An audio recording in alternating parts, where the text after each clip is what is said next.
It is time for another edition of the Fight HQ podcast. Of course, I am Jason Floyd. As always, I am joined by the fighter Pete Rogers Jr. We're here to break down UFC Vegas 112, the final UFC event of 2025, the final UFC event on ESPN Plus. We got a later lock time tomorrow than we've seen for some of these fight night cards in the past. Lock time is 7 p.m. Eastern time, 4 p.m. local time there in Las Vegas. Of course, we're in the Apex, aka Garage Fighting. That's what just going to call it.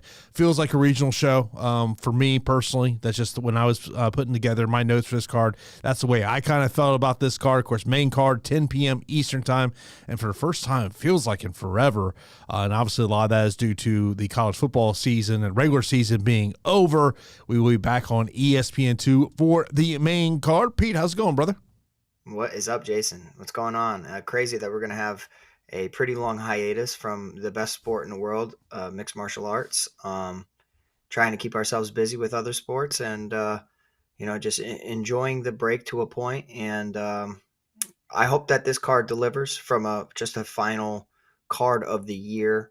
And I hope that for 2026, it's going to be bigger and better for the sport of MMA. 6 weeks between shows, which is pretty, it's pretty darn crazy when you think about it.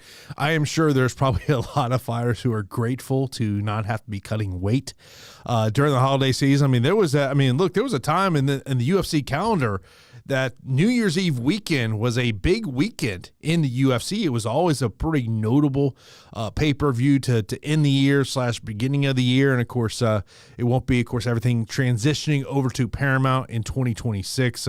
Right before the show, I actually got an email where it was talking to the media essentially about some of the things that Paramount is going to be doing in featuring fighters and in a correlation with Pluto TV. There's actually already a series up there about Brian Ortega. So didn't get too much into press release, but saw that. But part of that press release was noting the fact of there's going to be a lot of features on UFC fighters. So we'll see how that goes. Of course, we're coming here following UFC 323. Absolutely crazy. I mean, look, if I would have told you that Jan was going to do what he did, I don't know how many people would have believed us. You know, Pete, I think it's one of these equations that we see happen a lot of times in mixed martial arts, where you have a fighter who is primarily a grappler, and as time goes on, they start to kind of fall a little bit in love with their striking. And I kind of wondered that with Merab, in terms of that one. And then, of course, what happened in the co-main event, obviously terrible for Pantoja and how that plays out. Henry Cejudo, Pete, I don't like being this guy. It's time. Yeah. I'll tell you what, though. I mean, he gave it all he had, and he definitely went out there and bit down on the mouthpiece and was trading with one of the best strikers out there and didn't really look to attempt too many takedowns. So from a final fight, I feel like he definitely delivered, and it actually made me respect Henry Cejudo even more so. I mean, he was always been an accomplished athlete, but the way that he went out there and fought, it was admirable. Peyton Talbot was clearly a step ahead. The co-main event was, absolutely disappointing because Pantoja looked, the fight didn't even get started, really. I mean, he attempts a head kick, looks like it's a glancing blow, gets pushed back, falls on that arm, suffers an arm injury, which appeared to be the elbow, but apparently was his shoulder. But then when I say it is the elbow? I don't know. I can't. I kind of stopped paying attention to it, but Dana and Megan O'Leary did report that it was a shoulder separation. But when you look at the replay, I mean, it looked like his elbow really hyperextended, because that's a notable thing. You don't post when you're falling, Mm-hmm. You slap the mat, you take the fall, you do not post. But it was in the heat of the moment. I mean, it was an accident, and it was an unfortunate way for the co-main event to conclude. And the main event, man, Petr Yan went out there and shut down the takedowns of Merab Dvalishvili. And yes, Merab has started to, incorporate just more striking, trying to round out his game, because people are going to develop a strategy. I mean, Petr Yan, if I'm not mistaken, shut down like 38 takedown attempts in their first encounter. So when this fight was rebooked, you knew that he was going to be even more heavily focused in strategizing on how to keep the fight upright, where where he is, most successful. And the gap in the striking was wider than the gap in the wrestling this time around. And this is kind of what I hoped 𝐓𝐢𝐻𝐸 𝐸𝐺𝐸𝐻 was going to do to Merab Dvalishvili. That's what I thought. I mean, from Dagestan, you know what I mean? Like that's the type of fight that I anticipated. But Petr Yan, he went out there and showcased his full arsenal, and credit to him. That's why in rematches, man, you really have to dive into the underdog, the person who lost the first bout. I mean, you say it all the time. You like people that lost in their first fight to come and seek vengeance. I mean, adjustments are made all the time, and credit to Petr Yan. And I think Merab was trying to be a part of the short, small list of people that are super active within the sport. And maybe the weight cuts, maybe the just full on activity caught up to him. Who knows? But credit to Petr Yan. Unfortunately, I think the history of the UFC says trying to defend a title 4 times in a calendar year does not work out for you. As of course, Merab was looking to become the first guy to go out there and do that in terms of that one. The only thing I'll say on the co-main event, for the cornerman who put Van up on his shoulders and started running around, didn't like that. I get the excitement. Yeah. It's not like you knocked him out. It's a freak injury. Like, yeah. That was the only part of that, the celebration, because I think you could see it on Van's face. He's like, oh, this is not how I want to win the title. Yeah. I think they're just super happy and super excited. I mean, you just won the title. You're from, you represent a small, area of the world. You know what I mean? Like you have a good following. I feel like if Van threw a shot and broke a bone of Pantoja, that would have been different. If he threw a kick and his arm broke, you know what I mean? That would have been different. It's very similar to Chris Weidman. I mean, it's not. I mean, Chris Weidman did check Anderson Silva's kick, and broke his leg. But they still celebrated. I mean, because at the end of the day, it is a win. But I mean, it definitely didn't make Van look good or win Van over fans. If anything, I think it pissed off the masses. I think it pissed off the people that are Pantoja backers. This guy is probably the best flyweight or the second best, next to Mighty Mouse. And he looked like he was going to be on a tear. So it just didn't look good. And, it's tough, right? Heat in a moment. Sometimes you're unsure what the hell even happened. Like in a fight, you're like, did I hit him to the body? Did I follow up? But the cornerman clearly knew. And I mean, it sucks. It is what it is. And now the question is really going to become is, will his first title defense be the rematch against Pantoja? How long is it going to be for Pantoja to get ready to be back in competition? Maybe Tatsu Taira gets in there. Mm-hmm. Of course, you see what he did there, becoming the first guy to stop Bram Moreno via strikes in the UFC. So that was a great performance by him. But, of course, we're moving ahead to UFC Vegas 112. Of course, the link in the description of the show to Pete's Patreon page. And, Pete, you were kind of talking to me about this before the show. This is kind of this is a tough one from the data side of it, because we have so many fighters that really the data is you have no UFC data, or you're relying on data from one fight on Dana White's Contender Series, and those numbers are inflated. Yeah, I mean, I have 6 fighters making their UFC debut: Oleksiejczuk, Gibson Jr., Thompson, Amosov, Pot, and Fry. And then you have like Asplund's, like ridiculous significant strikes landed per minute, 41.25. Oleksiejczuk's significant strikes landed per minute, 28.33. So definitely not the greatest week for data. Like, it's overblown. It doesn't tell the true story. And, a lot of spots are missing because of the 2 fighters coming from Bellator, the fighter from Gibson Jr. and Amosov, Oleksiejczuk coming from Dana White's Contender Series. You have Thompson making his debut, Pat and Fry making their debut with absolutely no data at all. So it's a little annoying from a projection standpoint, but it makes you go back and start to really dive deep into some of these terrible regional films. You know that GIF of the Coke can and we're crushing it? Yeah. Oh yeah. That could be used for a lot of these guys.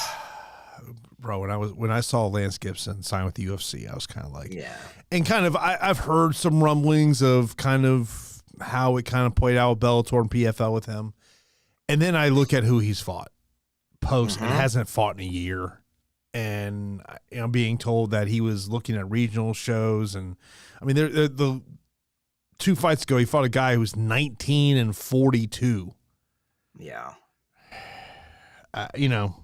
Yeah, there's I think that matchup, and when we get to it, we'll talk about it. I think really is going to be is if King Green's going to stay in the UFC, like they've put him in the best possible position to win. I think they're both represented by the same management company. I may be wrong about that. So odd. So yeah, we'll see what happens here. But when you talk about when I was putting together my spreadsheet with the DFS salaries and also the betting lines, I mean, the main event was I was kind of like, wow, that's pretty wide.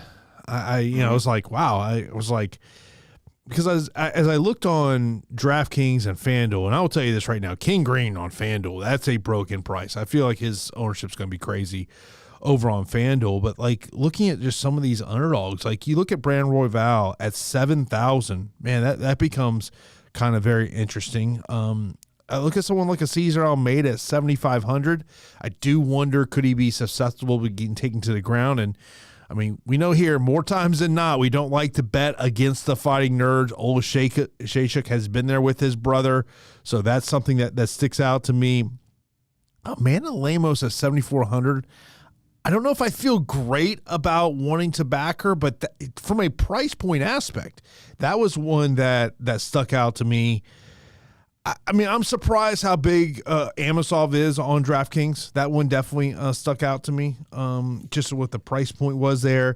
And then you mentioned about, some of these fighters. Like you look at Fry and Pat, both making their UFC debut. You look at who they fought to get there. Sharif and Aspen. Sharif hasn't fought in over a year. I mean, so do you really want to go there? I mean, just some of these price tags is what really stuck out to me, Pete. Yeah, I mean, I'm not so like surprised with the price tags. I am very surprised with the odds of the main event. I just don't view the fight that wide. Minus 275 for Kape, plus 225 for Royval. I feel like the co-main event is lined correctly. I have Vallejos as the favorite. I think that the steam coming from Dana White's Contender Series mixed with Fighting Nerds and the last name of Oleksiejczuk is what's ballooning Oleksiejczuk's line to minus 200 over Cesar Almeida at plus 170. I think the Melquizael Costa and Morgan Charriere fight is lined correctly. I view that as a pick 'em, very competitive bout. I can make a case for either one of them. Nzechukwu and 𝗏𝗏𝘁𝗀, I mean, watching 𝗏𝗏𝘁𝗀 in his debut, it was horrendous. I mean, he attempted a ton of takedowns, but to no avail. Has the jiu-jitsu type of takedowns where it's just like his wrestling needs development. And we talk about jiu-jitsu guys all the time attempting takedowns in comparison to wrestlers attempting takedowns. It doesn't have the same effect. If 𝗏𝗏𝘁𝗀 can get you down, or a situation happens where maybe you fall into his guard or he pulls guard, then then it makes sense and he can definitely have his way. But I viewed Nzechukwu a lot like that fight a little bit wider. I thought that Kennedy would be a pretty big favorite. Bobby Green, I think you could put minus 300 attached to him. I think that would make more sense than where it's at right now. The Robertson and Lemos fight, this women's MMA card, I think is super volatile, like very, very volatile, Jason. I can make a case for Lemos with the price and the value, but the clear concerns are where Robertson is great, Lemos struggles. The Brito and Thompson fight, is that one still on? Is that happening? As far as I know, yeah.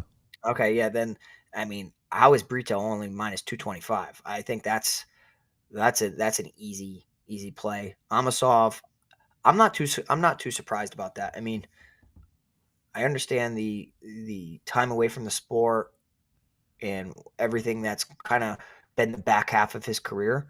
But Amosov's absolutely legit, and Magny has the most wins in welterweight history, but I just feel like there's such a gap on the ground. Asplund and Sharaf probably should be lined closer.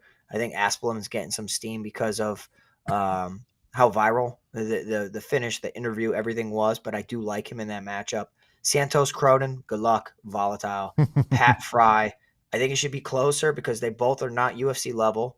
And then the Teresa Bleda and Jamey-Lyn Horth should be a little bit closer, but again, super volatile. I mean, I think women's MMA makes or breaks you this week. And with 3 fights, I am not looking forward to trying to dodge the bullet here. Appreciate the super chats coming here. Yeah, thank you so much, man. Christmas is 2 weeks away. I'm sure you're very well familiar with this. The fact of, you having 2 young kids. Yeah, definitely. And also, we'll get into our highest leverage plays and these salaries here. Appreciate the super chats here so much. Yeah, it was crazy during our game broadcast last night. Our play-by-play announcer, 2 weeks till Christmas, and I was like, oh crap. I guess I should start. I mean, it personally speaking, this is going to be a much different Christmas for me. But I was like, wow, I guess I probably should start Christmas shopping. Yeah, you and me both, dude. Don't even. I hope nobody that knows me watches this because, your boy hasn't started. But I have I have a list. So. Okay, yeah. No, the worst thing is when people go, hey, Jason, what do you want for Christmas? And I'm like, which I really want, you can't give me. So yeah, give me money. Yeah, cash is all. As I always say, cash is king. You know what I used to ask for forever when I was a kid was just gift cards because I wanted GameStop gift cards or I wanted this or that to get the stuff that I really wanted because. I mean, the worst thing is if you get gifts that you're not really fond of, but you want to show appreciation to, Yeah, my family knows. If you are thinking about buying me clothes, just give me the gift card from the store you would buy it from. Yeah. We've all been there. We've all been there. It's all a battle of name brand stuff.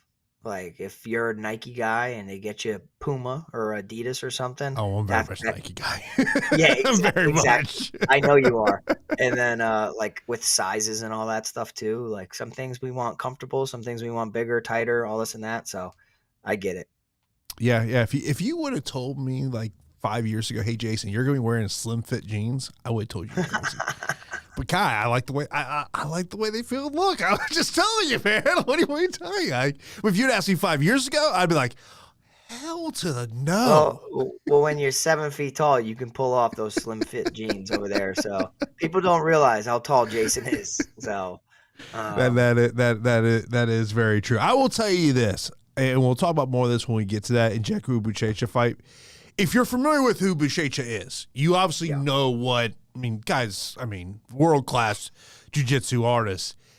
I think there is going to be people, and maybe I'll end up being wrong on this, that are going to, who understand who he is, they're going to look at that salary at 700-800, and I kind of wonder, these large field GPPs, could Kenny Nzechukwu be a nice little pivot? I think so, because what sport are we participating in? We're participating in MMA. We see BJJ guys struggle all the time in MMA. And look at the Gracie family. The most legendary family as far as taking Brazilian Jiu-Jitsu and growing it within the United States and growing it worldwide. They're responsible for teaching the submission grappling. But when Gracies have gone inside the octagon or in Bellator, the record that they have is not the best, and they tend to get exposed by people that can sprawl or force the fight to remain standing. And I totally could see Kennedy Nzechukwu doing that. And Kron Gracie being the most recent example of that. We're seeing that. I mean, I know he was supposed to have a regional fight up in New York this weekend, but I guess pulled out on Tuesday or something. And unfortunately for his opponent, they found someone to come in there. But yeah, it's the regional scene. I will say this is starting to get kind of interesting because with all what the speculation is with Fight Pass, and apparently they've dropped several promotions, including LFA. So we'll see what happens. I don't know anything about that, Jason. If you could give me a quick recap. News dropped that it's LFA along with 4 other regional promotions all been dropped by Fight Pass. It looks like LFA looks like they're going on potentially YouTube. There's some rumblings they've been negotiating with ESPN. Really? LFA is the best one they got. Yeah, there's a lot of speculation that Fight Pass is just going away. I think from the question with that is going to be, especially for what we do, is where is that fight library going if Fight Pass goes away? Is it going to be just sitting on Paramount Plus and, hey, it's just going to be part of your Paramount Plus package, which that would be awesome. That'd be sick. Yeah. Well, as I was thinking about what you said last week on the show, like, yeah, why do I just feel like 6 months from now we're going to be talking about we're back to the pay-per-view format? But who knows? I sure as as someone who does a personal ledger every day with my finances, I really would love not to spend $85 a month on pay-per-views. That would be very awesome there. But of course, we will have a DraftKings contest. We'll put a link once that contest is live over there on DraftKings. Well, let's get right into breaking this one down. Of course, it's going to be headlined by a flyweight matchup between 𝐓𝐽𝐻𝐷 and Manel Kape. Brand 𝐓𝐽𝐻𝐷 comes in here as a plus 250 betting underdog, minus 325 for Manel Kape. Kape price at $9,200 on DK, $23 on FanDuel. For 𝐓𝐽𝐻𝐷, $7,000 on DK. And $13 on FanDuel. Last time we saw 𝐓𝐽𝐻𝐷 was at unanimous decision loss here back in June to Joshua Van. He's gone the distance in his last 4 fights. For Manel Kape, he's coming off that win against 𝐉𝐻𝐷, which was a third-round TKO win. Kind of the crazy stat. Was doing the counting on Tapology, Pete. Mm-hmm. Manel Kape canceled UFC fights. I need 3 hands. Damn, 11. I'm looking at him right now. 11 fights have been canceled for him. This is actually the 3rd time this fight has been booked this year. The first time 𝐓𝐽𝐻𝐷 pulled out, second time Kape pulled out. So now hopefully the 3rd time is charged. Both fighters did make weight. When you look at the tail of the tape here, Pete, the thing that sticks out, you get both fighters landing 5 strikes per minute, and 𝐓𝐽𝐻𝐷 does have a 4-inch reach advantage. Yeah, super weird fight. And the reason it's weird is because of the previous cancellations, because of where I hold Manel Kape in my mind. Like, I think that he has some of the highest potential within the division. And for whatever reason, time after time, he's had canceled fights. And, Brandon 𝐓𝐽𝐻𝐷 is a guy that's been like a good company man, that's willing to take opportunities to step up when nobody else will. He's an absolute dog. He will go out there. He'll throw tremendous volume, excellent cardio, will snatch up your neck in grappling circumstances, and just pushes a tremendous pace. I mean, if I'm comparing the two, 𝐓𝐽𝐻𝐷's pace sits at a 5.91, whereas Manel Kape is a little bit more selective, more like a counter fighter, sitting at 4.44. The one thing, though, Jason, that I find super interesting is that this is a 5-round bout.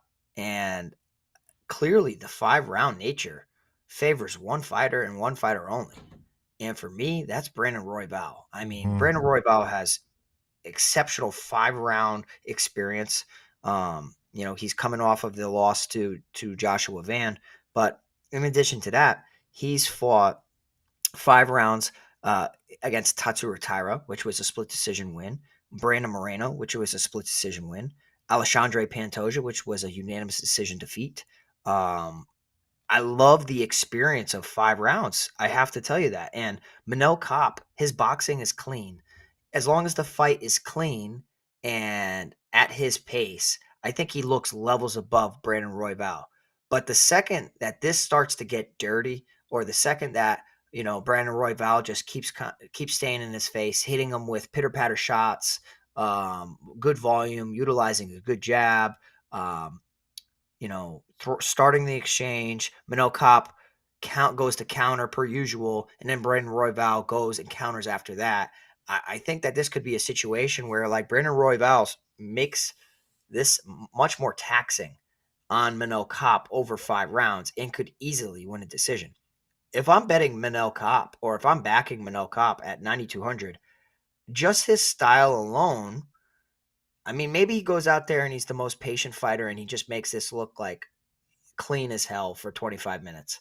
But everything that I'm seeing and everything I've seen in the past, I think he's beatable. And that's why I just don't agree with the line. Like, and I'm a big Manel Kape guy. And then when I started thinking about the fight and I started putting the data in, I'm like, all right, well, the strike ratio for Brandon 𝐓𝐽𝐻𝐷 sits at a 1.3 compared to Manel Kape's 1.24. And the strikes attempted for Manel Kape sits at 9 per minute, and Brandon 𝐓𝐽𝐻𝐷 sits at 13.5. I think that the busier guy could actually make this fight. I think he could tilt the fight in his favor by just being annoying. And as long as he doesn't get dropped and knocked out, I think the longer this fight goes, the more it starts working in Brandon Royval's favor. I mean, initially, I'm thinking Manel Kape wins this fight, knocks out Brandon Royval. Clearly could happen in the early couple rounds, even just the first 3 at any point. But when you go back and you start watching some tape on Manel Kape also, you do notice, like, okay, well, the moments in the Felipe dos Santos fight, the Matheus Nicolau, the Alexandre Pantoja, granted that's back in 2021, the Mokaev fight, the Almeida fight, like there's so many fights where I'm like, okay, he's really good, but what happens if people don't fight his fight, a patient, I go, you go type of bout, and one where like Brandon Royval brings it to him. So I don't know about you, Jason. Like for me, I probably won't have a bet. I won't have a bet on this fight. But if I were to bet on anything, I'd probably be more inclined to bet on the underdog at plus 225 than lay minus 275 on Manel Kape. If I'm betting Manel Kape, I'm betting him to win via KO personally. And I can see Brandon Royval working towards a decision victory by just having more volume, or I can see him maybe potentially picking up a finish as the fight gets long. But yeah, I just think the pace and the pressure of Brandon Royval can make this look a lot closer than where the odds and the salaries are. So I'll start with a salary saver in Brandon Royval for some of my lineups. The KO prop is not very great on Manel Kape, which at my book is plus 135. Yeah, the decision props are probably the props that I'm really looking at in terms of this one. Plus 650 for Royval, plus 230 for Manel Kape. Yeah, I agree with you. The 5-round nature of this fight, I think, definitely leads you to want to favor Brandon Royval. But yeah, I think I'm like you, like in terms of, when I sit down, tomorrow morning and I start kind of figuring out the bets that I want to make, and I'll put those bets in our Discord channel. Of course, a link to this that is in the description of this show. I just don't think I'll have a bet on the main event. By the way, I wonder how many people in our community know the PFL has an event tomorrow. I'm one of the biggest MMA fans, coaches and competitors out there, and I didn't know they had an event. Yep, it's headlined by Vadim Nemkov and Renan Ferrer. Co-main event, Why Chris are they so Cyborg bad versus at Sarah what they Collins. Why are they so bad at what they do? I mean, for fuck's sake. I mean, honestly, like I should know this. Wait, no, I'm gonna give you a step up of I should also know why this is bad. Yes, you shouldn't. Tell me. Well, you gotta have ESPN Unlimited to watch it.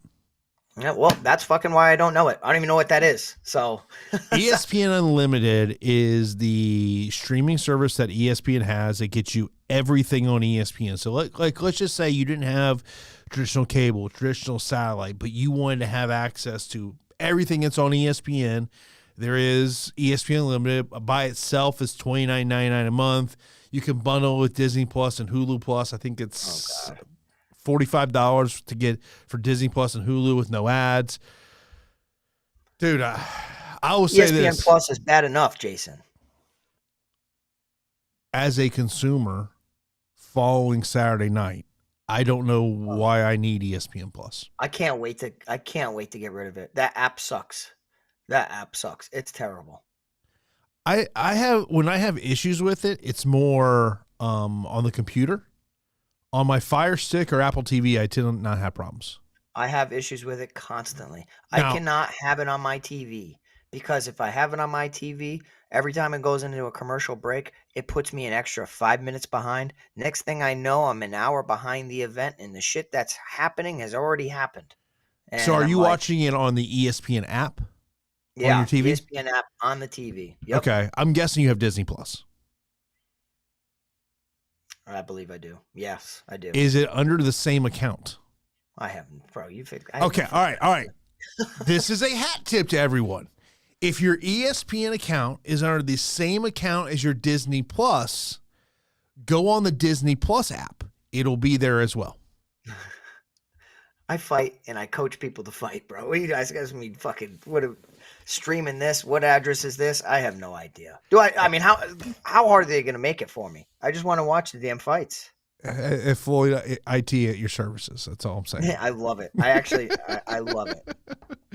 All right, our co-main event with Giga Chikadze taking on Vallejos. Vallejos a minus 375 betting fair, plus 275 for Giga, who is 7,100 on DK, $8 on FanDuel. Vallejos 9,100 on DK and $21 on FanDuel. Giga, of course, we all know the type of fighter he is. He has lost back-to-back fights against David Onama and Arnold Allen. His last 4 fights have gone to the distance.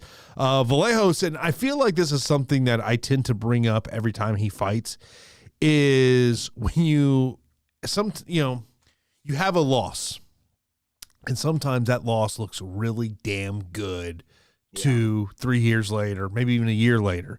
That loss was against Gian Silva on the contender. He's won 5 in a row since that, coming off decision win against Danny Silva. Giga will have a 6-inch reach advantage. One of the things that really kind of makes me wonder is, could Takedown City be coming from Vallejos in this matchup, Pete? I hope so. I really hope so, because I just think it's the path of least resistance, right? Like, we know what Giga Chikadze is. He's a good kickboxer, and he has excellent kicks, super kick dependent, wide punches, but very aggressive and sloppy. And I don't recommend him trading hands with Kevin Vallejos. I mean, he definitely is a high caliber striker and one that has more UFC experience and maybe could fraud check Kevin Vallejos here. But I mean, I think that this is a tailor-made matchup for Vallejos to catapult his career to new heights. I think Vallejos will be mindful of the kicks and will intercept those kicks with shots down the middle. I mean, I'm sure that he's drilling straight right hands as soon as he receives a kick, because it's the easiest way to not only knock Giga Chikadze off balance, but to potentially knock him out cold. And then, start incorporating your hands into clinching, because I do not think that Giga Chikadze, despite how long he's been training in MMA and grappling and jiu-jitsu, it's just like, it's going to take a long time to truly become well-rounded. And I just think that Kevin Vallejos can go out there and get takedowns. I mean, his takedown rate currently sits at 0.84 takedowns per 15 minutes with 33% accuracy, means he's attempting 2.5. Now, every fight's different. He may attempt 5. He may attempt 7. He may attempt 0. But I think that he has that ace up his sleeve to go to that whenever he wants. I think Vallejos, the one thing, Jason, that I could worry about is the fact that he is predominantly a boxer and he's going up there against a kicker. And if the kicker is smart, should look to utilize calf kicks immediately, should look to chop that heavy lead leg immediately, and to really flatten the tires a little bit and make Vallejos a little bit more hittable, less mobile, and potentially look to finish Kevin Vallejos. But I would imagine his coaches are not stupid. They are pretty positive that they're going up against one of the best kickers that we've seen in a very long time. Strategize, learn to defend, learn to deal with, and come up with a solution. So I'm picking Kevin Vallejos here at 9,100. I don't think it's out of the realm of possibility for him to knock out Giga Chikadze. I just see it in my mind, Chikadze getting dropped, looking up at Kevin Vallejos, and Vallejos following up with some ground and pound into a brutal finish. So 9,100, I think the kid's absolutely legit, and I think that he's going to continue to make a name for himself and continue to call out John Silva. Yeah, I mean, that's if you follow him, that's a rematch that he has made it very well known that he wants, and you got to imagine that the UFC definitely would look to get there. When you look at some of those props over there, the decision prop, Vallejos plus 135, the decision plus 525. If you think Vallejos goes out there and gets a TKO finish, plus 190 over there. I'm with you. If this fight was maybe a couple years ago, clearly I think the pick for me would have been Giga, but not at this point in his career. To me, the pick is going to be Kevin Vallejos. Next up, we got Almeida and Oleksiejczuk. Oleksiejczuk is the betting favorite here at minus 225, plus 180. He's priced at $8,700 on DK, $17 on FanDuel. Almeida, $7,500 on DK, and $12 on FanDuel.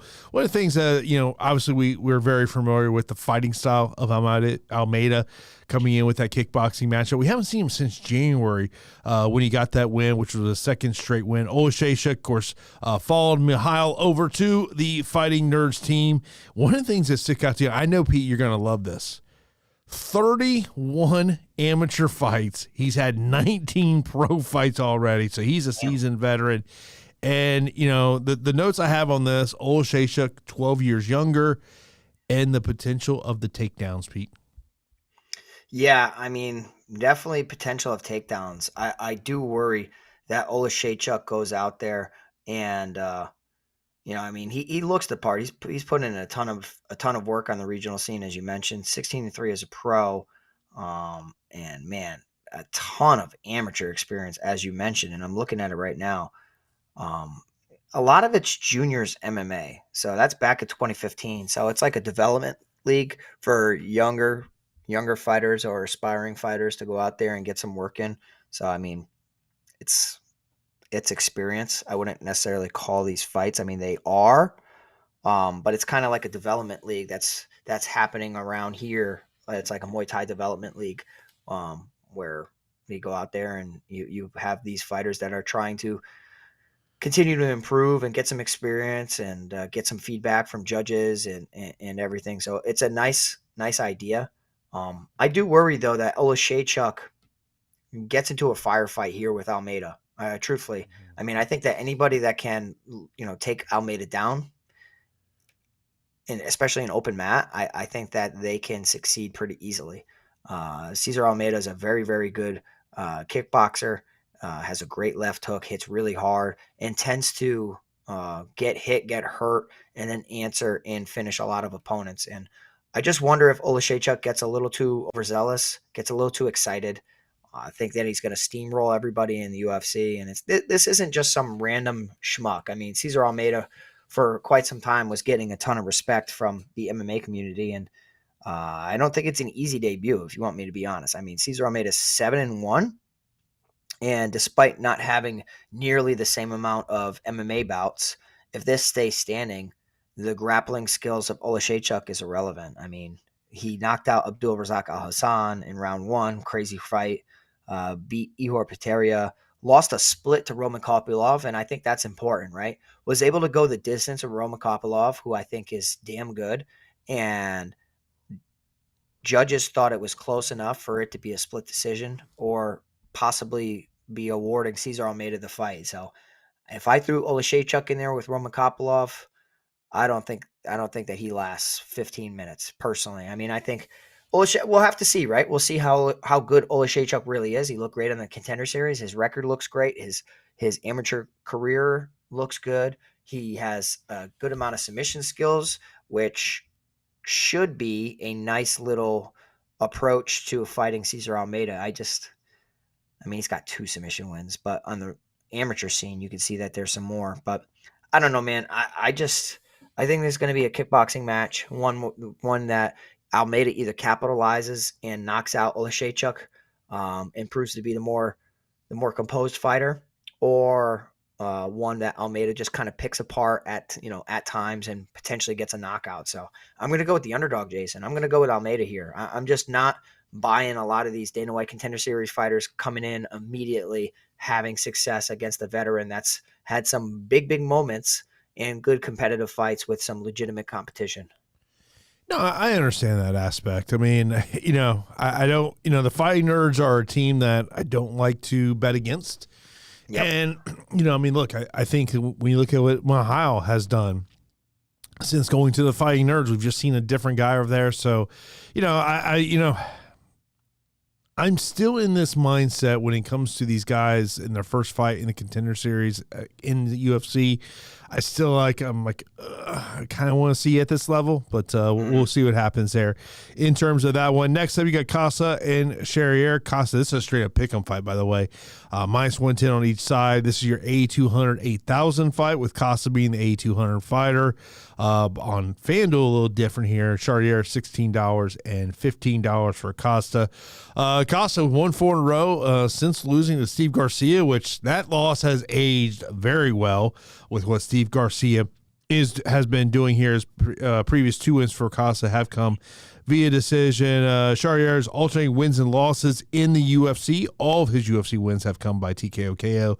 All of his losses come by decision. Of course, coming off that impressive stoppage win against Nate the Train in his last one. And, and Pete, when you go to UFCstats.com and you look at the stats, very similar. Yeah. Yeah, I mean, very, very similar. I mean, this fight's lined absolutely correctly. I mean, the pace rating for Costa sits at 5.34 and Charriere sits at 4.79. I mean, the takedowns are pretty similar. 1.96 for Costa, 2.11 for Charriere, 4.44 significant strikes landed per minute for Costa, 4.08 significant strikes landed per minute for Charriere. If you're looking at the striking ratio, though, striking ratio for, I found this to be a little interesting. Striking ratio for Melquizael Costa sits at 1.43 compared to Morgan Charriere sitting at 0.89. So it's not quite double, but that's like 1.7 times. And I think that's interesting because it's the kicks of Costa where he's able to kick people, keep them at bay, not get hit so often. And that's why, like, Melquizael Costa's, his significant strikes landed is 4.44 and his absorb is 3.09, which gives you a differential of 1.35. Whereas Charriere is getting right in your face and he's kind of getting into a firefight, and he's been on the receiving end of a lot of punches himself. 4.08 significant strikes landed per minute and a negative striking differential by strikes absorbed 4.54, which is a minus 0.46, negative 0.46 striking differential for Morgan Charriere. But I will tell you though, like, I'm looking at that, and when I watch the fight film, I'm just like, I don't know, man. I feel like Morgan Charriere can win this fight. I think that he can get in there, get inside the kicking range, and bully Melquizael Costa, because early I think Costa is talented enough to land some long-range kicks, frustrate Morgan Charriere, chop at the legs, look to chop at the calf a little bit, maybe attempt some takedowns or snatch up the neck of Morgan Charriere. But I feel like Morgan's a builder, and as the fight gets on, I feel like Morgan gets stronger and Melquizael Costa gets a little bit weaker. So I don't know. I'm kind of feeling Morgan Charriere as a slight underdog here at 8,000. I think that it's just not going to be the type of fight, or it shouldn't be, that Melquizael Costa likes. A rangy, kicking, smooth type of fight. I think that Charriere kind of brings the chaos with him. And I cannot get that Steve Garcia fight out of my head. And I know it's like not a bad loss, but Steve Garcia beat the shit out of Melquizael Costa. And I can honestly see Morgan Charriere hurting Melquizael Costa and maybe finishing him. I mean, this is the same guy that just finished Nate Landwehr via KO TKO 4 months ago. So I'm kind of surprised. Like, if you're looking at, like, say, Tapology votes or whatnot, like 3/4 of the people are picking Melquizael Costa. And I'm just like, I'm not in agreement with that. I think the odds are correct that it's a close fight, but I'll lean with Morgan Charriere to get it done here, Jason. Yeah, I mean, I think from a DFS perspective, I think you got to like the fantasy score upside that Charriere has, just based on what he's done in the UFC. You mentioned the word chaos, and that's where I was kind of thinking about, but it also makes me wonder that probably Charriere is going to have the more ownership in this fight, but I just think from an upside, you got to like the potential that he does have there. Next up, we move up to the heavyweight division. Got Kenny Nzechukwu taking on Marcus Buchecha. I was kind of surprised by the betting lines in this one, Pete. I don't know if you were surprised. I mean, plus 105 for Buchecha, minus 130 for Kennedy. At first I was like, damn, Kennedy might be, if I'm putting together a 3-fighter parlay just on money lines, he might be in that money line parlay for me. Price at 8,400 DK, $16 on FanDuel. Buchecha 7,800 on DK, and $13 on FanDuel. Of course, Nzechukwu started in the UFC as a light heavyweight. He's moved up to the heavyweight division where he's 2-1. The one loss did come in his last matchup, a submission loss in July in the opening minute of that fight against Walter Walker. You mentioned earlier in our show, 𝗏𝗁𝘁, just an awful UFC debut earlier this year, that decision loss to Martin Buday. 6-inch reach advantage for Nzechukwu in this one. And this is just one of those ones, Pete, I do really wonder, could this be a leverage spot? Yeah, I mean, I'm torn on the fight, obviously, right? Because, like, do I believe Kennedy Nzechukwu has the skills to on the mat to not get submitted? I'm not convinced. I'm not convinced that Kennedy can stay safe if he does get put on the ground. 𝗏𝗁𝘁 is very, very good. He does utilize ground and pound as well. And his jiu-jitsu, he's able to find the neck and choke you out. My issue, though, is, like, if 𝗏𝗁𝘁 doesn't find the finish and Kennedy is long and rangy and will look to continue to stand back up, like, I think at that point, Kennedy is going to be in the driver's seat of this fight. I mean, he hits hard. I don't have much confidence in 𝗏𝗁𝘁 after watching that Martin Buday fight. I mean, Buday is a big, big guy. Kennedy is not as thick as Martin Buday, but he's a longer, a longer opponent. So it's a little bit different. I do wonder, though, like, how Kennedy fares in the wrestling. I think that he comes from a great camp, and they should have him well prepared. But, I mean, if that is correct, it says 80% takedown defense for Kennedy Nzechukwu. I'm going to double check on that. But on the feet, the gap is really, really wide. And I just don't like what I saw from 𝗏𝗁𝘁. Yeah, Kennedy's got an 80% takedown defense rating. I mean, even when he's been taken down, he's been able to get back up. I mean, 𝐒𝐡𝐨𝐵 took him down twice in 2 rounds. Devin Clark took him down once in 2 rounds. Walter Walker took him down most recently and submitted him via heel hook in 54 seconds. I think that Walter Walker's a little bit more dangerous than 𝗏𝗁𝘁, right? Like, 𝗏𝗁𝘁's skilled, but Walter is, like, he has that one trick and he goes after it relentlessly. We've seen Kennedy get taken down. Like, I remember back in the day, Darko Stosic took him down 4 times. Mm-hmm. So until 𝗏𝗁𝘁 looks better, I'm okay betting against him. And that's why I'm going to back Kennedy Nzechukwu, because I could clearly see a world where he knocks 𝗏𝗁𝘁 out completely or knees him in the face. Because at the end of the day, who's a better fighter? And it's not even a question. It's Kennedy Nzechukwu. But I do worry about Kennedy on his back in moments. But, hey, that's every fight, right? So at the odds, I'm going to still pick Kennedy Nzechukwu. I know a ton of money has come in on 𝗏𝗁𝘁 from the opening lines, but I'm going to still side with Kennedy Nzechukwu. Yeah, I mean, I'm siding with Kennedy. I mean, this is not a BJJ match. This is an MMA fight. And, I mean, we talk about this all the time, is sometimes just fights just stick in your memory. And what we saw 𝗏𝗁𝘁 in the last one, it was extremely disappointing to see what he did. We had so much high expectations for him coming in here. But, I'm with you, too. I mean, the pick is going to be Kennedy. But, yeah, do I have my concerns that 𝗏𝗁𝘁 gets this one on the ground and he gets Kennedy on Kennedy's back? Yeah, it is very much a major concern for me. Next up, we have got a catchweight matchup of King Green taking on Lance Gibson Jr. King Green, minus 220 betting favorite, plus 175 for Gibson Jr., who is priced at 7,200 DK, $7 on FanDuel. King Green, 9,000 on DK, $14 on FanDuel. King Green's lost back-to-back fights. He was supposed to fight back in August, but pulled out on fight week, which that is not what he does. So, it was pretty bad for him to pull out of that matchup. 8 of his last 9 fights have ended via stoppage for Lance Gibson. He's won back-to-back since his exit from Bellator. First fight in 13 months. And, it's two, like, when I think about my talking points in this one, Pete, is and it's really both related to Lance Gibson Jr. Is he at this level? I have a lot of question marks of whether he's at this level. And B, the takedown potential. Like, to me, if you tell me Lance Gibson Jr. is winning this fight, he's taking him down. But there are times I remember in Bellator where I was like, man, if you're taking on a guy who's, talented in the stand-up aspects, that's where I feel Gibson Jr. has his problems.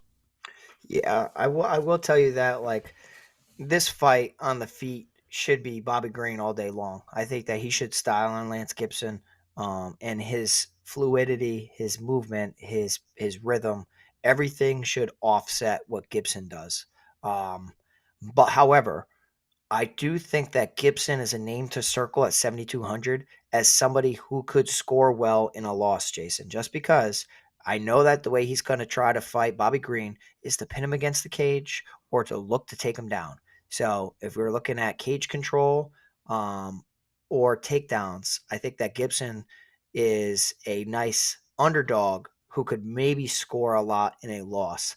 But the damage is going to be all on Bobby Green. And I think that Bobby Green's going to go out there and light Gibson up like a Christmas tree. I mean, Gibson's not a bad fighter.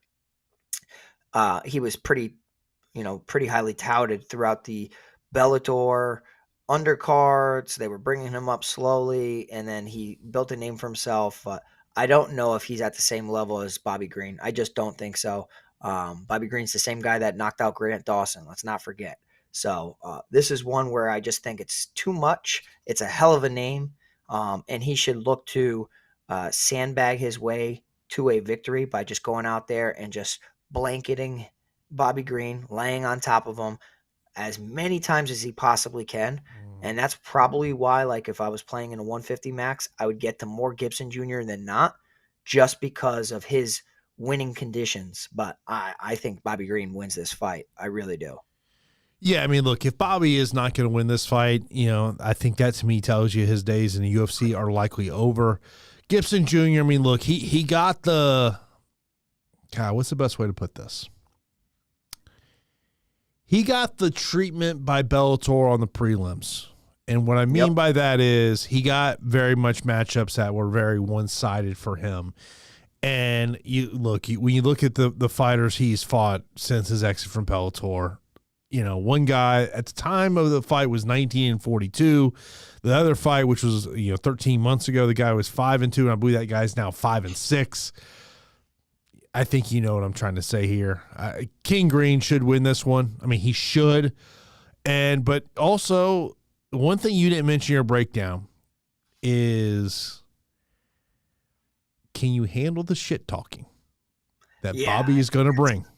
Yeah, exactly. Yeah, he's going to break Gibson. I think he's going to break Gibson, and that could literally resort in a Bobby Green TKO KO, which is not all that frequent.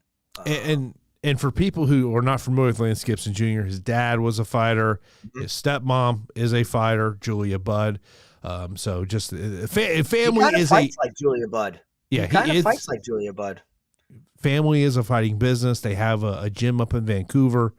So yeah, it's I will say this: when I saw he got signed by the UFC, I was shocked. I am shocked too. I have to tell you, I'm very shocked. But hey, good for him. I'm not hating on it. Good for him. At this point in this era of the UFC, I think I shouldn't be shocked by anyone who gets signed. I really wouldn't. I know. If you told me Dylan Dance got signed by the UFC and he's fighting someone from Dagestan in 6 months, I wouldn't be shocked. Stop. You wouldn't be shocked either. I'd be freaking shocked on that one. They would magically use that footage from MSG to promote the fight. Yeah, I mean, mm-hmm. that is the unfortunate part of that one. Next up, we'll move over to the women's strawweight division. We got Manel Lemos take on Jillian Robertson. Lemos, a plus 165 betting underdog, minus 200 for Robertson. She is $800 on DK, $18 on FanDuel. Lemos, $7,400 DK, and $12 on FanDuel. Lemos has alternating wins and losses in her last 6 fights, coming off a decision loss against Tatiana Suarez. Robertson's 1-4 in a row, was initially scheduled to take on Jasmine Lucindo, a part of this card.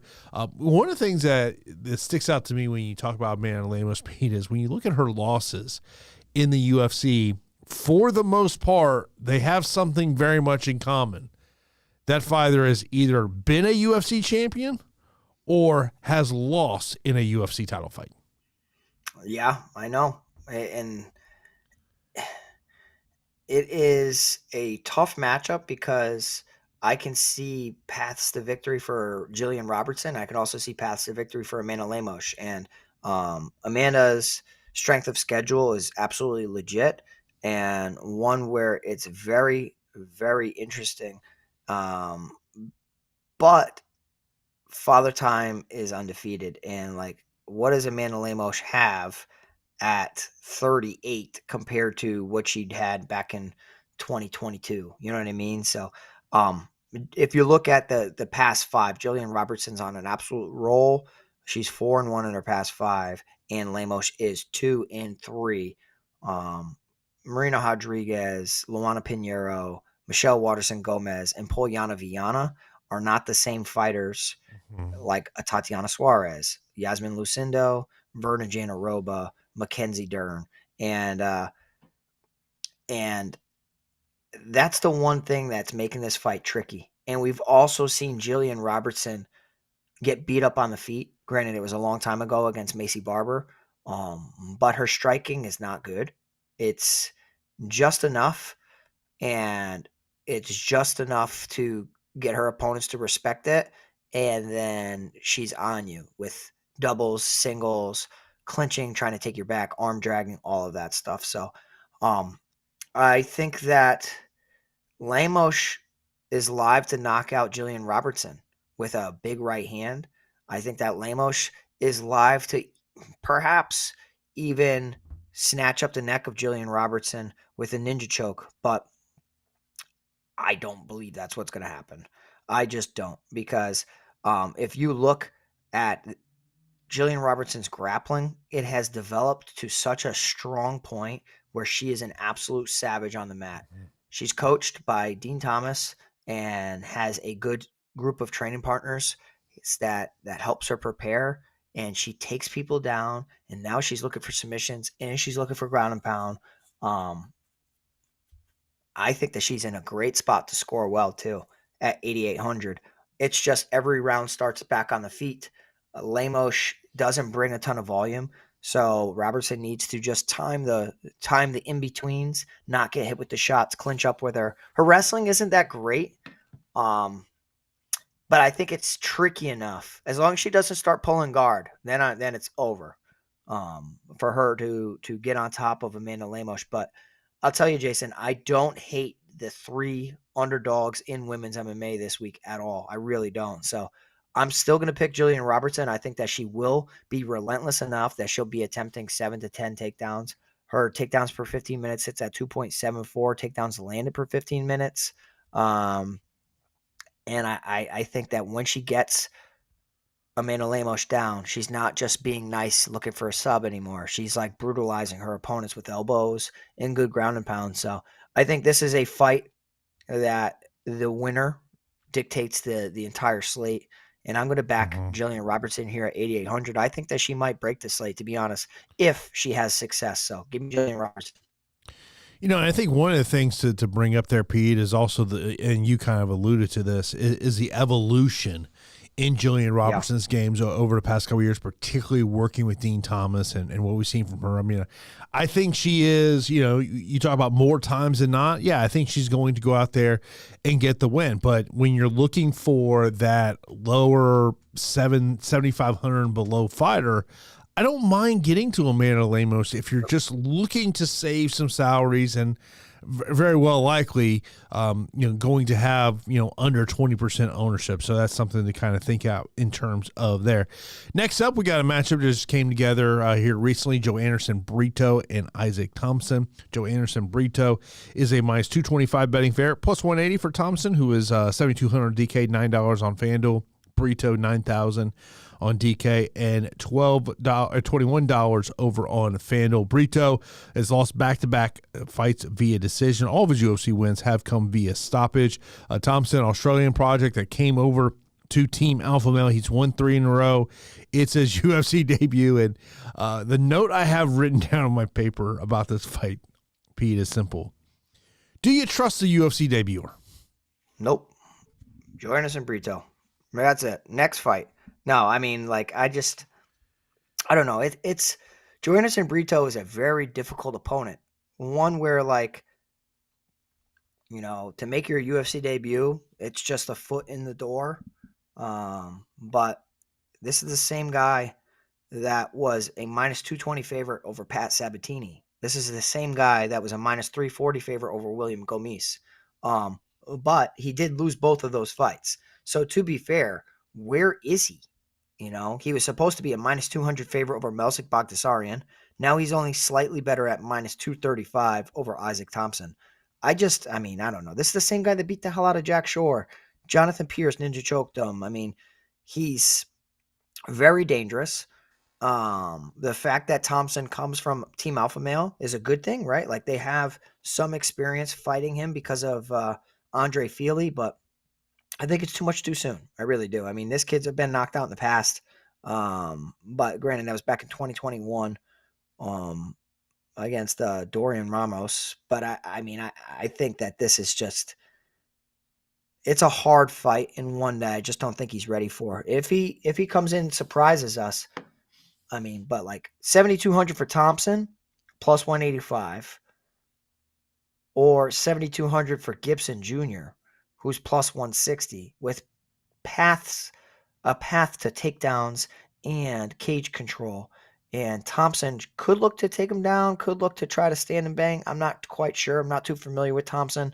But yeah, it's Joanderson Brito for me, and it's not all that difficult.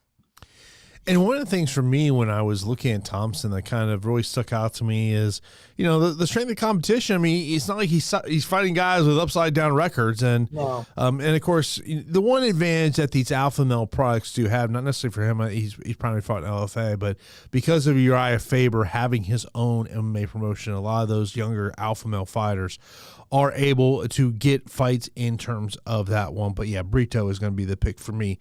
Now, this is a matchup where I'm really interested to see the UFC debut of Yaroslav Amosov, the former Bellator champion, taking on Neil Magny. Amosov minus 425 betting favorite, plus 325 for Magny. Amosov price at 9,400 DK, $22 on FanDuel. Magny 6,800 on DK, and $8 on FanDuel. And this is one of those matchups where I look at Amosov and I think about his fighting style. I think about the fighting style of Magny. I don't love the matchup for Magny just because of I think that what Amosov can really contain what Magny does. I just don't know if Magny can answer what Amosov is going to bring to the table. Does anybody? Do we ever like a Magny matchup? Like, how many times is this guy the underdog counted out? But somehow Magny's 31-13 with the most wins in the welterweight division. It makes welterweight history. It makes no damn sense. Magny's just a very, very tough out. If you do not put him away, he's live to come back. And I think it's like he's similar to like a Nate and Nick Diaz to a point where he gets stronger as the fight goes on, and he'll start off pitter-pattering, and then he'll start to build, and he'll start to push a pace the later the fight goes. And if you are out of shape or you are not fit for 15 minutes, Magny will exploit you, reverse a position, get in a good position, land some hard ground and pound, maybe even look for a submission. But yeah, I just see Amosov being on a completely different level than Neil Magny in this bout. One of the biggest stands that I had a long time ago, and I let some of my friends talk me out of it, was Gilbert Burns going up against Neil Magny, because I had Gilbert Burns in my head. Excellent striking, very dangerous, very powerful, really good leg kicks too, which is something that Neil Magny struggles with. And I think that people underrate Gilbert Burns' offensive wrestling. Not only that, but also his submission grappling. And I let my friends talk me out of a absolute max bet against Gilbert Burns, and I want to see what these odds were. Well, granted, he was a heavy underdog, but I had Gilbert Burns via submission, and granted, it happened. It cashed in round one, and I just didn't go as heavy as I wanted, And ever since then, I'm like, yep, I'm waiting for the day that Magny's facing somebody that I actually believe in their skills and their game on the ground. And it's Amosov. I think that Amosov takes Magny down. I don't think he has to. I think he can outstrike Neil Magny. But I think that he takes down Magny, puts him in a bad spot, and finishes him within 7.5 minutes. I really do. I think that Amosov is just on a completely different level. It's not like he's coming completely out of inactivity. He did have a finish over Curtis Millender, if I Yep. am Yep. not mistaken. Yes. So Millender is a better grappler than Neil Magny, and I very much love the 9,400 price tag on 𝐉𝐸𝐺. Much more love that than the Manel Kape at 9,200. Do I like it more than Brito and Green? I could see both Green and Brito kind of playing with their food a little bit, where I could see 𝐉𝐸𝐺 just getting right into action and trying to get Magny out of there ASAP. My only concern I would say that I would have in terms of the price tag is the 3-round nature of it, of paying off that price. I mean, I would probably rather get to a 9,200 Manel Kape because of the 5-round nature of that matchup. But yeah. Man, I don't like Manel Kape for DFS. I just don't. I mean, yeah. I get. Look, I'm interested in 𝐉𝐸𝐺. I mean, like, I would almost be interested in maybe looking at 𝐉𝐸𝐺 wins via decision plus 185 from a betting aspect. I don't think Magny can freaking survive. Yeah, I just from a matchup aspect, I just don't like this matchup, and for Neil Magny in terms of this one. Next up, we've got a matchup against one guy making his UFC debut, the other lost his UFC debut 14 months ago. We haven't seen him since then. You got Sharif and Asplin. Sharif plus 195, minus 250 for Asplin, who's priced at 8,900 DK, $19 on FanDuel. Sean priced at 7,300 on DK and $10 on FanDuel. Of course, I mentioned losing his UFC debut 14 months ago against Junior Tafa. One of the notes I have written down here: strength of schedule questionable for him. Asplin UFC debut, won on the Contender Series in September. His only loss has come via submission, and it's one of these fights that sometimes you sit there and when you're thinking about your roster on DraftKings, I'm going, I don't know if I really trust either one of these guys.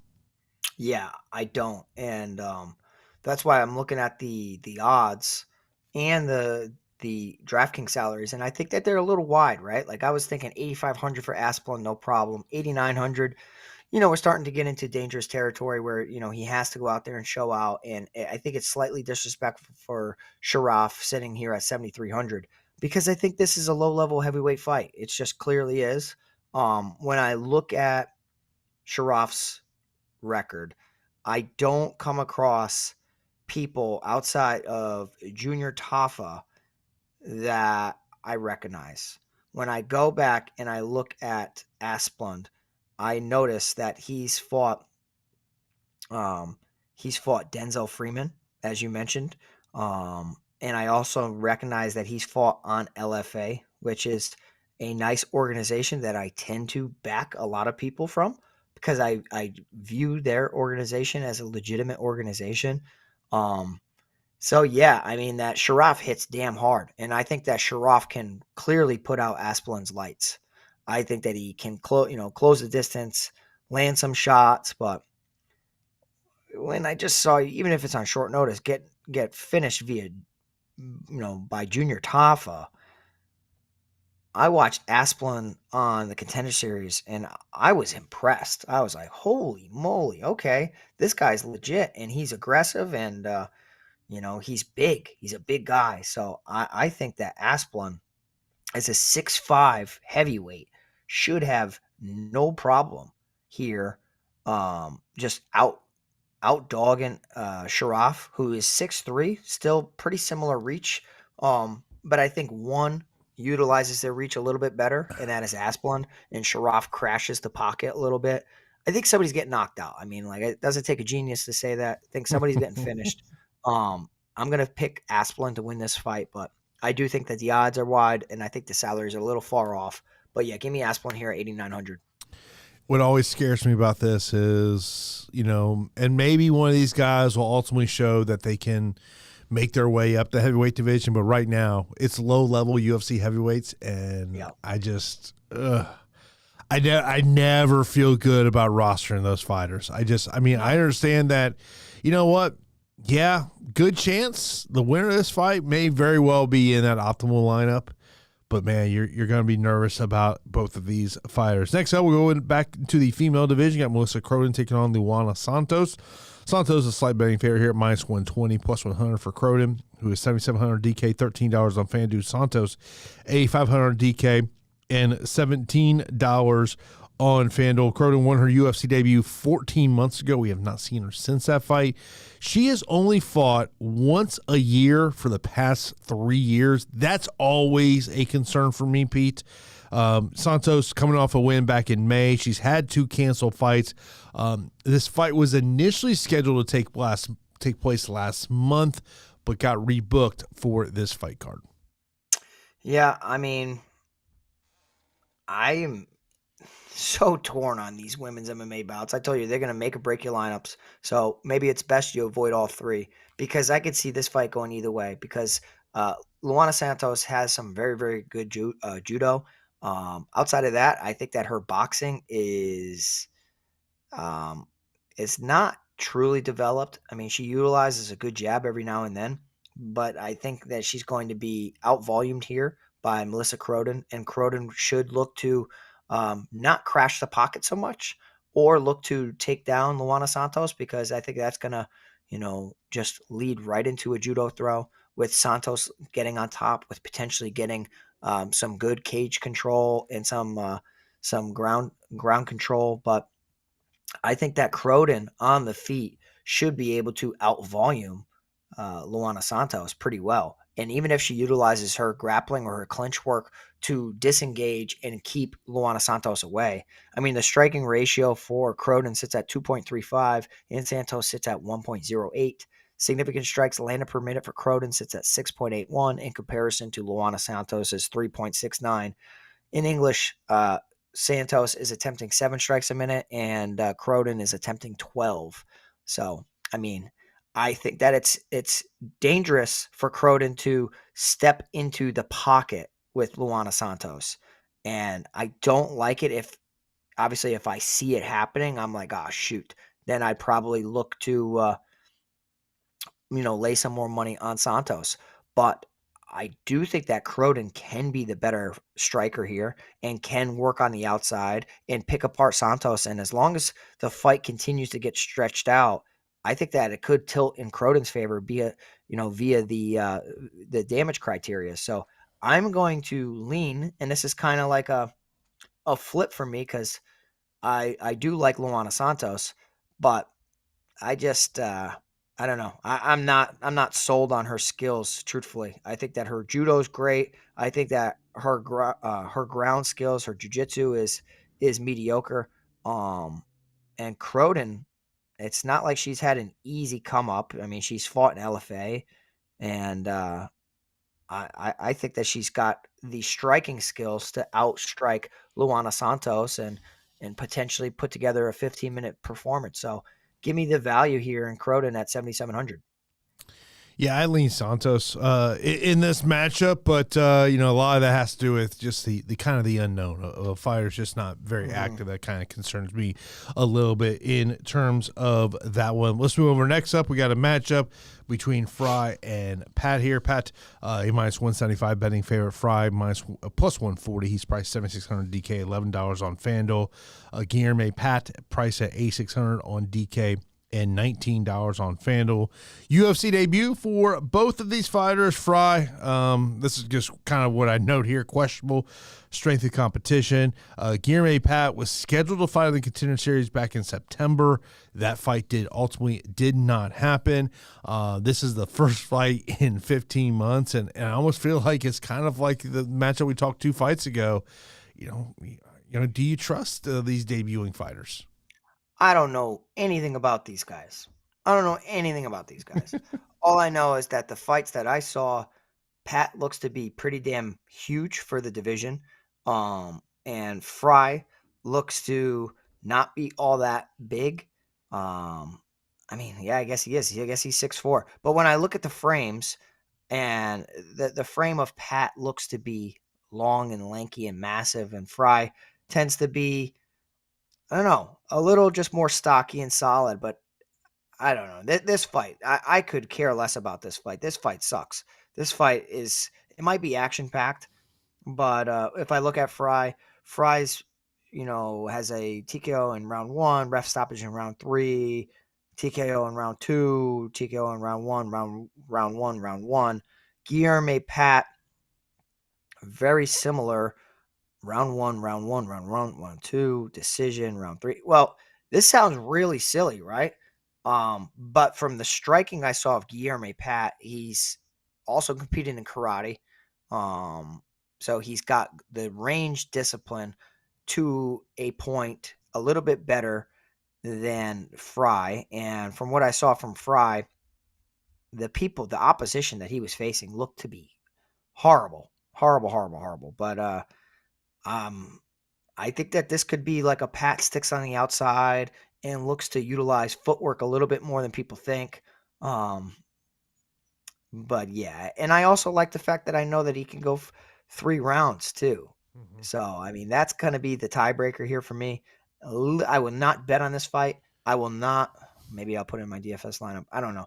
I just don't have much conviction with this fight, and I'll just let other people bet on it. But most of the time, when these unknowns happen within the MMA cards, and I tend to avoid them, they tend to be a part of the optimal lineup. So embrace the volatility, embrace the unknowns. Get to both of these guys a decent amount, but I don't recommend like placing anything large on either of these guys. I'm going to go Pat here at 8,600. Yeah, 𝐓𝐲𝐳 to me is going to be the play, and a lot of it has to do with the regional scene that Alan Fry Jr. has been in. Not a big fan of it, and and one of the things is I always question when I see fighters that I just believe haven't tested themselves, and now they're entering the UFC. And I'll never forget a line a manager said to me, and this was probably within about past 6 months. And he goes, "Does the fighter want an Instagram bio, or they actually want to be a fighter?" That's a good point. I think anyone in this industry starts having some thoughts immediately go into their head when they hear that line. Then the opening fight of the night will be a female matchup. You got Horth taking on 𝗂𝗏. 𝗏 comes in here as a -165 betting favorite, price at 8,300 DK, $16 on FanDuel. Horth price at 7,900 DK. $14 at FanDuel. She's she's a +135 betting underdog here. For 𝗂𝗏, first fight since June of 2023. This fight was supposed to take place back in June, did not happen. For Jamey-Lyn, she has alternating wins in the UFC and is coming off a decision win in June against Vanessa Demopoulos, Pete. Yeah, I mean, like beating Vanessa Demopoulos doesn't really do much for me. She's big for the division. She should have gotten 2 takedowns and had more control time. So, I mean, it's a good win, right? Like Demopoulos has a good name. But I think that her opponent, 𝗂𝗏, presents a completely different issue. 𝗂𝗏, very, very aggressive. Her takedowns landed per 15 minutes sits at 1.81 with 27% accuracy, sits at 6.5. 6.7 takedowns attempted per 15 minutes. Typically Jamey-Lyn Horth's takedown defense has held up thus far. 76% takedown defense rating. But I do like that 𝗏𝗏, when she gets on top, man, she throws good ground and pound. She does look for submissions as well. I think that the time away from the cage is always a concern, right? Like, why? You don't really know. Jamey-Lyn Horth has been a little bit more active recently, but Gabriela Fernandez was 𝗂𝗏's last win. And I actually hold that a pretty high win, like I actually like that a decent amount. So, I mean, let me see one thing. I mean, I think that Horth is big enough to cause problems, but 𝗂𝗏, like on the Contender Series, she had 1 takedown. She went 1 of 1, had 11 minutes of control time because she was able to reverse out of some situations, had a ton of ground and pound. I think that 𝗂𝗏 is going to be the pick for me. I can see why people want to go to Jamey-Lyn Horth, but when I watch Jamey-Lyn Horth, like I don't know. I don't see anything outside of a fighter that can come from behind and potentially win. I mean, Hailey Cowan took her down twice, and Jamey-Lyn Horth was able to win that fight despite being controlled for 5 minutes. Veronica Hardy won a split decision. Horth won a split decision over Ivana Petrovic. But Petrovic was 2 of 6 in the takedown department, but still had 7 minutes of control time. Miranda Maverick had 2 takedowns and had almost 7 minutes of control time, but she did go 2 of 9. I just think that 𝗂𝗏𝗄𝐵𝐻𝑖 seems like a spaz on the mat. And as long as it hasn't been a health concern that's kept her away, or an injury, or something else, I think I'm going to go 𝗂𝗏𝗄𝐵𝐻𝑖 here. I mean, let me peep the Instagram quickly, but I mean, yeah, she's in shape. I mean, she looks to be in shape, and I'm going to pick her here. I think that she's going to push a pace. Now, the pace may break herself, but I'm watching her grapple guys. I'm watching her implement some good ground and pound. So yeah, I'm going to go 𝗂𝗏𝗄𝐵𝐻𝑖 here. That's going to be the pick at 8,300. Yeah, I mean, I do lean her as well. I mean, the only thing that is really the concern for me is the inactivity with her. But, I mean, look, when you look at this preliminary card, there's a lot of fights that you're probably not going to feel great on whoever you do end up rostering. So now we're going to get into our straight-up fight picks, also answer some listener questions. Main event, you know what? Call me crazy. Give me underdog number 1, Brandon Royval. Yeah, I'm going to go Brandon Royval as well. I'll go Vallejos. I'm going to go Vallejos as well. I have a feeling we're going to differ on this one. I'm going to go Oleksiejczuk. Yeah, I'm going to go Cesar Almeida. I'll go with Charriere. I mean, technically number 2 underdog according to the DraftKings odds. Yep. I'm going to go Charriere as well. Give me Nzechukwu. 𝗏𝗏𝘁𝑄. Yeah, I know you're worried about him getting. I am so worried. I'll go Green. Yeah, I'm going to go Bobby Green as well. I go Robertson, but don't mind Lemos as a DFS underdog play. Totally agree. Brito. Amosov. Asplin. I will go Santos. Yeah, I'm going to go Croden. I'm going to embrace some volatility with the women's MMA. Okay, I'll go Pat. And I'll go Teresa. Yeah, I'll go Teresa Bleda. Let's see here.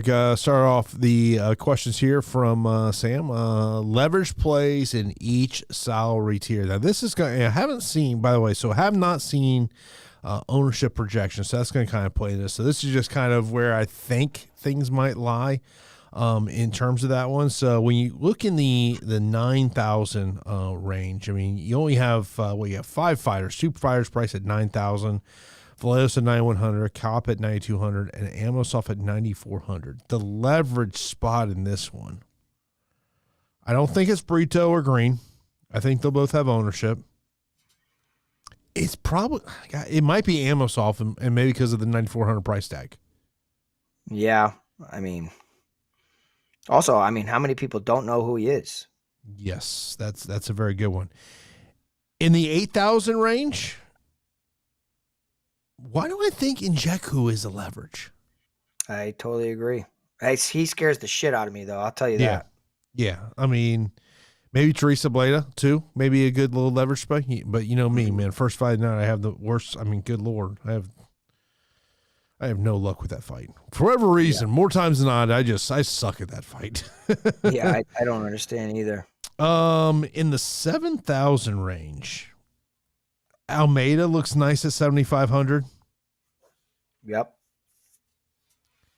I mean, Gibson's a straight up pump play at 7,200, but probably good lever spots. I mean, if Chikadze can keep Vallejos away, I mean, yeah, but I just don't think he's going to win. So, but here's the thing. Let's just say he keeps him away. What's Giga score on a win? I mean, I know it's a low price tag, but that would be the concern for me in a decision. What is the fantasy score upside? Yeah, no, you're not wrong. Let's see here. Sam with these usual questions, but he's recreated. His over under is 7.5. Give me the under. Yeah, Under as well. I think that's a. I mean, just kind of thinking of Sam's usual questions. I mean, top plays for me. I know I may end up looking like an idiot on this one. King Green, I think, is a top play. My only fear is kind of where he's at this stage in his career, but just from what I've seen from Lance Gibson Jr. in the past, I think King Green is probably my top play. Okay, that's fair. You know, I mean, in terms of like a punt play, I mean, he's going to have a ton of ownership, obviously. Royval at 7,000. I mean, even if that thing goes 25 minutes and he loses a decision, might very well have a good losing score. That's right. His salary's broken for me, so I mean, yeah, I have to go Royval. But I would imagine his ownership is absolutely going to be crazy there. I know in Discord we had the question about value plays underneath 8K and a core 3 on DraftKings. When you look at that value plays underneath 8K, not a lot that I love underneath 8K. Let me just say that. Like, you could make cases. Maybe someone like a Cronin at 7,700. 𝗏𝗏𝘁, if he can get the back of Kennedy at 7,800. Like, if you told me I had to roster anyone not named Brandon Royval in the 7K range, I think it's Cesar Almeida. Okay. I like that. I mean, I just feel, and let me just say this, I've not created any lineups. I feel like this is a very hard hand building week. I'm doing it right now. I'm freaking struggling. I mean, because I'm going, okay, so I probably got to have 2 fighters underneath 8K in my roster. Yep. And I'm just like, oof, man, putting Royval in there, and this is just right here in the DraftKings app. If you start your lineup with Royval, average remaining per player is 8,600. Let me just kind of do a one off him. Let me just say I put Charriere at 8,000. That puts me at 8,750 remaining. Let's go and say I put in Nzechukwu. That puts me at 80. God, I just feel like you're gonna feel dirty. Okay, I don't mind that. I'll say this. I don't mind this lineup that I just put together. Asplund, Charriere, Green, Nzechukwu, Pat, Royval. I don't mind it. Might be, but probably a very chalky lineup. I think that's probably chalky. Yeah, I would agree. If in terms of trying to take down one of those big GPPs there. But, of course, if you do have any questions, comments, you can leave that in the description of the show. Of course, be sure to hit that thumbs up video if you're watching us here on YouTube, or if you're listening to us on the podcast platforms, be sure to leave a rating and review. That certainly does help us. Of course, we have 6 weeks between shows. Me and Pete really haven't talked, but we'll probably try to get some content up here on the YouTube channel over the next couple of weeks. God knows what's going to happen in this crazy damn sport. I know. That's what I'm saying. Somebody asked me, one of my students asked me, he goes, "Hey, I just realized you guys aren't having something for 6 weeks. You guys taking a break? Are you going to do?" I'm like, well, if some crazy news happens, I'm sure we'll cover it. But outside of that, we're probably just going to kick back and enjoy the break and get prepped for year 2026. You never know with this sport, man. Right when you think things can't get crazy. Yep. I mean, like, I'm sitting watching a video of Francis Ngannou just not answering a question. Like, it's a simple yes or no, Francis. Did you touch executives or did you not? Whoever is the PR person for Francis Ngannou, you should be fired.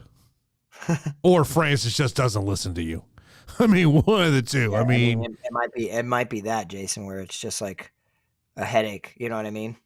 Yeah. It's I will say this. I think me and the boys are getting together for the Paul Joshua fight. You ready for Jake Paul to win? I'm telling you, dude. If he pulls that off, I'm just telling you. This is what I've been telling everybody. On paper, and in real life, there's no reason why Jake Paul should win that fight. Joshua should get rid of him in 1 round. Mm-hmm. The good thing for Jake Paul is that every single person he goes up against doesn't take him seriously. They completely underestimate him. They could train. They could half-ass train. Going in there, they are way too confident and cocky. The one person who wasn't was Tommy Fury. He went out there and outboxed Jake Paul, which clearly could happen. But Joshua could clearly knock out Jake Paul and make it look super, super easy. But we've seen smaller fighters land an overhand right or a right hand on Joshua's chin all the time. Mm-hmm. And if you can give Jake Paul any flowers, it's that the fool hits damn hard. Ask Ben Askren, ask Tyron Woodley. Those are not heavyweights, granted, but still, he hits really, really hard. Was unable to finish several fighters. And it's clearly like he's an early round or two or bust, because outside of that, he's got no shot. I will say this. Dude's got massive balls. I'll give him that. Yeah, I mean, good for him. Credit to him. And I think it's more of a respect thing, because now people will finally like consider him a real boxer once he steps in there with them. I also think this may be a situation where Netflix said, we don't want a can fight. We want someone of name value in there. Yeah. I mean, I think that does play into it. We'll wrap up the show with this question here from YouTube. Can you rate the 8,800 and 9,000 range? I think all of them are super high value. So you got Robertson at 8,800, Aspen at 89, Green at 9,000, Burrito at 9,000. I agree. Who's the worst one there? Might be Burrito. Yeah, I mean, I'm thinking from a fantasy, like just straight up looking from a fantasy score upside. Burrito might be 4. I mean, do I dare say? I know you're going to say it. Aspen, Robertson, Green, Burrito, if you're ranking it from a fantasy score upside? Yeah, I like that. I might even flip Robertson and Asplin, truthfully. Yeah, it's just you're just kind of looking at that. I mean, but yeah, it's a great range, and I'm sure a lot of people are going to be, as they're developing their lives, figuring out, hey, which part of that do you want to go into? But of course, you got UFC Vegas tomorrow night. I'm doing 2 Christmas parties tomorrow, so I don't know if I'm necessarily going to watch much of these fights live. So there you go. I'm doing a surprise 5K tomorrow morning. It's like freaking 10 degrees out, and so we're gonna go do a 5K. So Pete, think twice if you're okay. I mean, I was asked, I'm like, yeah, I'll do it, I don't care. I mean, I can really run, so like I haven't ran in a very long time, but I can run really well, so I don't really have to. Who is this event organizer that says, you know what? It's December in Connecticut. You know what? Let's do a 5K. You realize how packed these things are, dude? It's like shoulder to shoulder. It's like a Christmas 5K. Let me see. What's this week? Saturday, right? It's in Nyack. Saturday. Nyack weather. Watch how bad this is going to be. And I'm guessing the race is very early in the morning. Yeah. 26 degrees. All right. Hard pass. Not horrible. Hard pass. Not horrible, but not good. That's a hard pass, bro. Yeah, not horrible, but not good. So I mean, that is. I hate running out in the cold. Like I can't stand it. But white people something. Hey, you're not wrong, Rex. You're not wrong at all. That is a great comment, Rex. I need that kind of comedy in my life right now. That's right, dude. You're not wrong, bro. Oh man, not wrong. But as always, I freaking did this voluntarily. It's just like, what is the gym owner gonna look like a chump and not like accept the invite? Like, well, what are you not? Yeah, I'll go do it. No problem. Whatever. So is this potentially a competition against the members of your gym to make sure they don't beat you? Please, ain't nobody gonna come close if I do that. No way. No way. All right, Rogers Academy. I need someone to beat Pete. I need someone. Come on. If I really ran, no, they're not beating me. Nope. Nope. Not. I'm not fast like for sprints, but I can run miles really well. So. Yeah. But I mean, I'm looking forward to this weekend. It's that rare quote unquote weekend off for me since the Bucks played last night. So it's kind of a nice little weekend to kind of sit back, relax, and and try to enjoy life. Enjoy life. Sometimes you just gotta take a break and just try to enjoy life and have a little fun. Yeah, we got some good football games coming up this week too. So for me, it's fantasy playoffs. So I'm the big Buffalo fan because I got a lot of Buffalo players. So I'm excited for that game between Buffalo and New England. I can only tell you I know of one NFL game this weekend. I know Carolina, New Orleans play at 4:25 Eastern. I will be watching. Dude, Carolina coming out of a bye too, right? So yeah. We play. Yeah, we're in. I'll be in Charlotte next week, so we hopefully not too cold. It can get cold in Charlotte. I'll tell you that it can get cold. Charlotte. I remember doing a Monday night game there where it was 20 degrees and very windy. It was not fun. Imagine saying Charlotte's cold, dude. Grow up. Look, I've lived in Florida all my life. Yeah, dude. I don't say the word cold, please. For us Floridians, have you been up to Buffalo before for a game? Yes. Was it really cold? I hope it was. This one it was. It was very windy and very small snow flurries during the game. Very, very windy. I would love to see you in like the true cold. No. I'll tell you. You know what the worst games are? Cold rain. Oh, we did a game in Baltimore. It rained the whole game. I was like, I'd rather be 20 degrees. Yep. Those are yeah. Standing in the rain is not very fun to do. But that is going to wrap it up for this edition of the Fight HQ podcast. Of course, just stay tuned to Discord and our various social media channels to find out. I'm sure we'll probably end up doing some type of show, prior to the next UFC card, which is 6 weeks away. So that's going to wrap it up for this edition of the Fight HQ podcast.